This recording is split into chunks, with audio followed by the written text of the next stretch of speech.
Hi, I'm Martina, and today I wanted to show you what you can spring sow in your pallet collars or raised beds. In a previous video I showed you what you could sow in the winter, even on frozen ground, and that was this pallet collar. And as you can see, it has started to come up. We've got spinach over here, carrots, 2 rows, and various brassica leaves over there. And it's looking really good, and I'm so pleased with that. I still can't sow straight into the ground in my garden because it's too wet, and it stays like that till probably at least end of April. That's why it's so good to also have raised beds. And I will start off by sowing 2 rows of radishes over here, and then I will put 1 row of parsnips in between. And that's because radish will be ready really quick, some even in 18 days, whilst the parsnips take forever, really. So by the time the parsnips will need more space, I have already harvested the radishes. Radish are generally very easy to grow, but if you sow them too early and they hit by a very cold spell, they might bolt.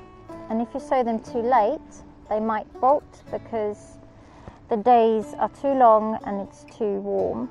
So spring is a great time to sow them. Another problem that has recently become an issue in the UK is flea beetles. They eat lots of tiny holes in the tender leaves of radishes. I don't worry too much about them because the damage that I've had has not been so severe that they've stopped growing. But growing undercover might help. I'm not a great fan of growing undercover because I like to see what's going on. But they tend to be worse later on in the summer, so an early sowing is preferable. Now I'm sowing parsnips in between the radishes. And parsnips can take a while to germinate, and it's really important that they don't dry out. And this is good because you need to keep them watered, and radish must also be watered a lot because otherwise they get too spicy.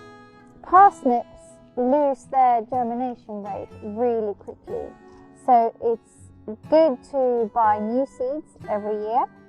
My seeds are from last year, so I will sow them a bit closer together and hope for the best. Next I will be sowing 2 rows of salad onions. I've got 1 red and 1 white variety. They tend to grow quite quickly, so they won't be fighting over the space either. Next I will sow some coriander, which I love. And if you let coriander flower and go to seed, you will get enough seeds to sow them again next year and also to use in cooking. So I use both the lovely leaves and the seeds. Lastly, I will be sowing some dill. Dill can be a bit tricky to grow, but I find that direct sowing now is the best way.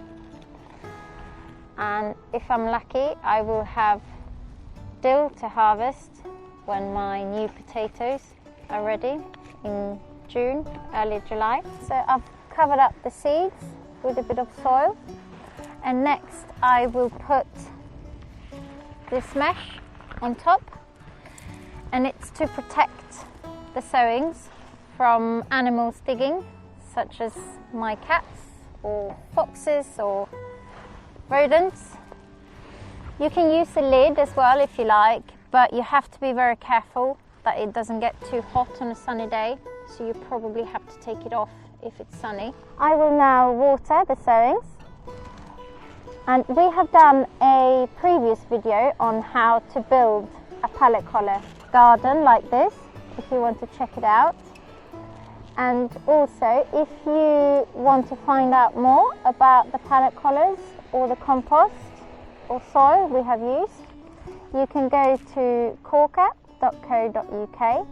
If you want to follow me, I'm Simply Grow Food on Instagram and YouTube, and also simplygrowfood.co.uk.